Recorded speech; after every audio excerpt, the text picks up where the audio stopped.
Hey singers, my name's Christopher David Mitchell, vocal coach here in London, and today we are back with the How to Sing series. This time we're doing the epic Celine Dion. Wherever you are. So we're going to be covering everything I feel like she's doing, all her techniques, tips, tricks, tools she uses, so that if you choose to, you can use those in your own voice. Now again, we don't want to necessarily try and sound like someone else, but it's great to know what the pros are doing. And I want to tell you straight away the components we're going to cover whilst I'm breaking down Celine Dion today, My Heart Will Go On. And those are going to be nasal resonance, bright vowels, high tongue position, a slightly high larynx, breathiness, also a cry quality she's got, and towards the end of her career a bit of tongue tension there, which has now turned into her sound. Bit of tongue tension doesn't matter, but it's still nice to hear it, so we'll go through all those and more in a bit.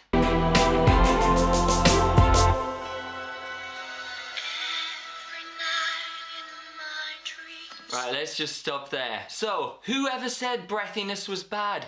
Whoever said you should always sing in a clean tone all the time? Well, one of the greatest singers here of all time. The breathiness is through the roof here with Celine. But there's a reason for the breathiness here. It's linked to the emotion of the song.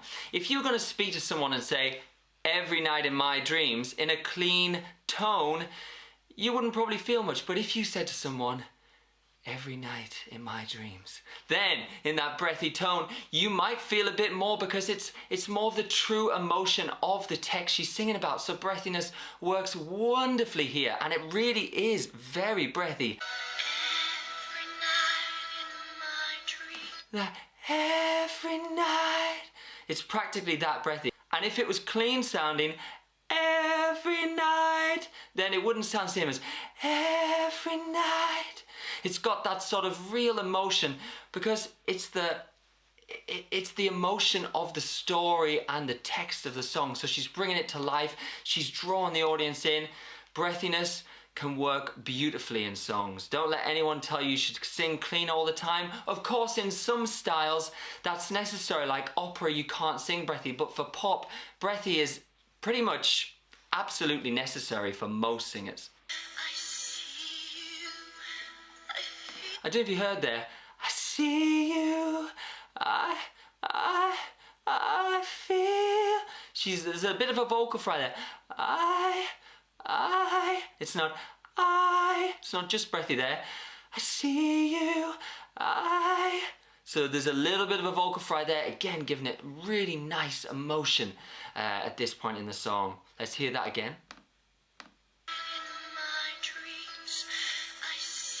Vocal fry,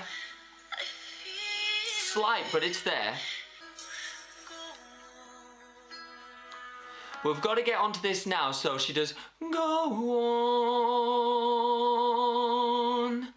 There's that nasal resonance there. So instead of the soft palate being high and it's on and all the air's coming out the mouth, because she's French, is she French Canadian?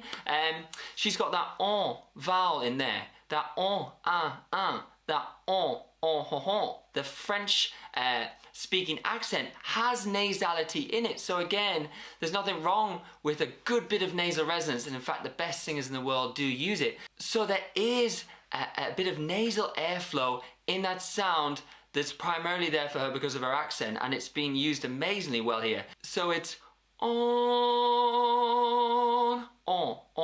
Now on, it's a bit of that, it's got some of that in there. It's probably about 30% air through the nose, 70% out the mouth, I'd a guess. On, go on. There's definitely some air in there, on, coming through the nose, and again, that's giving her amazing freedom in her voice. There's nothing wrong with it. It sounds really cool, and she's using it just enough so that no one would ever say she sounds nasal. I mean, no one's complained yet that Celine's been using a nasal resonance, and it's also a reason and a secret why her voice has lasted this long. So that on. You hear there's a bit of honk in that. There's a bit of nasal air in there. Not too much. On. But there's some of it there. On. I've got some nasal airflow there. And that's what she's using there with that French. Oh, the breathiness there again. We've just got to say, if you try and be that breathy, just try, record yourself. And if it's like, it really was, near. Oh, but it creates such atmosphere. It's amazing. But it really is super breathy there from Celine. Love it. We hear there a high tongue position on the leave. I believe. It's quite a bright E. It's not I believe. It's more leave. It's got like, it's a really high tongue on the E vowel there. She's got a very bright E vowel, and she's got a bright U vowel as well, which I think again is part of the accent. That U vowel in French, I believe, is more like a U. So it's not like ooh, where it's a bit dark. It's like ew. We'll get to the oohs in a bit, but the E is definitely not leave. It's more leave. She's got like a high tongue there. It's a brighter E, definitely. There was a bit of a like cry, fall off that the door. Just hear that the, I think it was. Here we go. There's a little bit of a the door. There's a little bit of a cry coming in now, which is cool. She's building a bit more tension here. We hear a bit there, that hold to. Is that ooh from Celine there, but of course linked to her accent.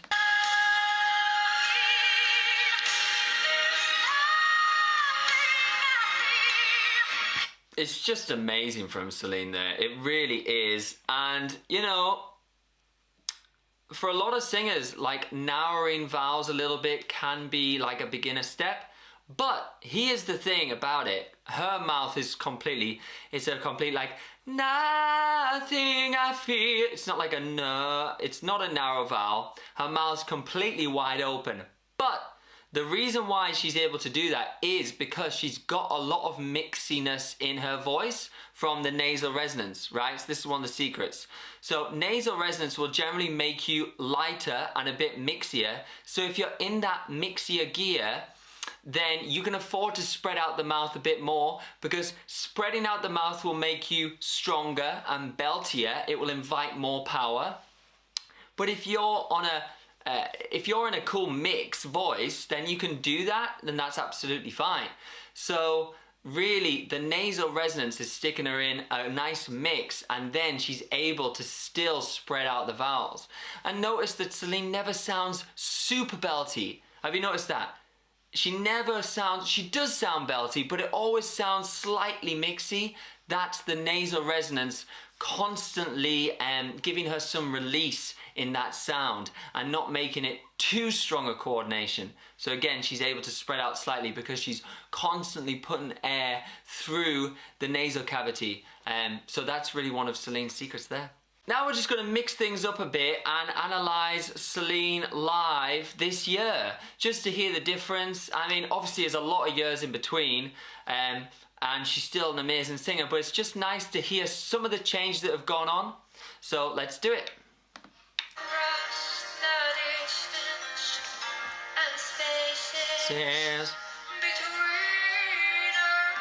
Do you hear that sound there?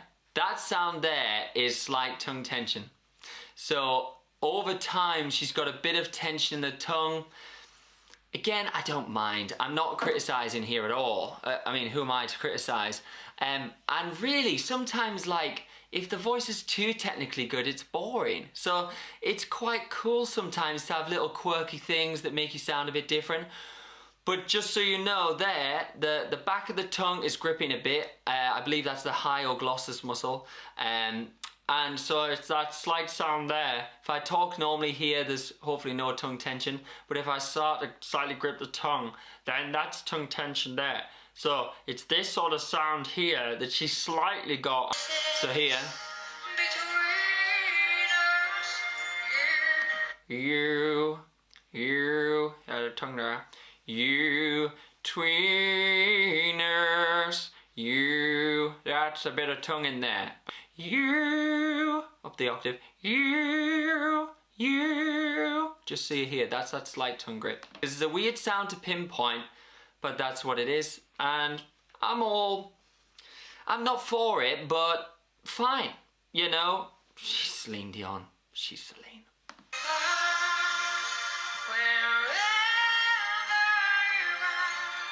And we hear more twang there in older Celine.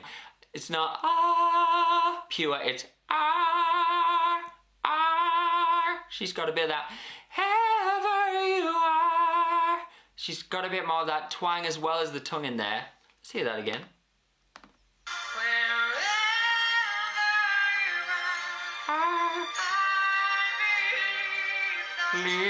Yeah, the tongue there now.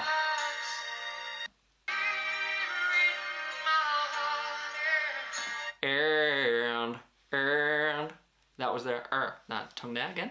But all is well, all cool. So here's the vibrato, definite changes. Vibrato.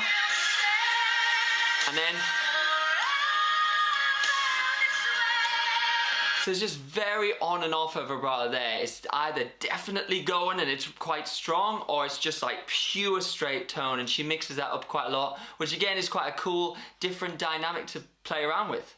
That's it for today. Thank you so much for watching. I really appreciate it.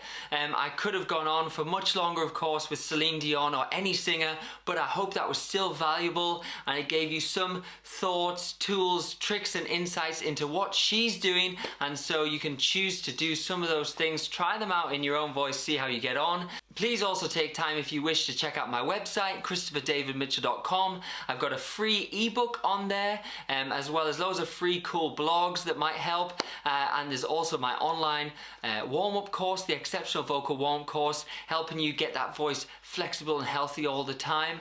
And I'm also available for Skype sessions, or if you're in London, pop in the studio and say hi. But let me know in the comments if there's any other singers in the future that you want me to cover on the How to Sing series. But until next time, singers, I will see you then.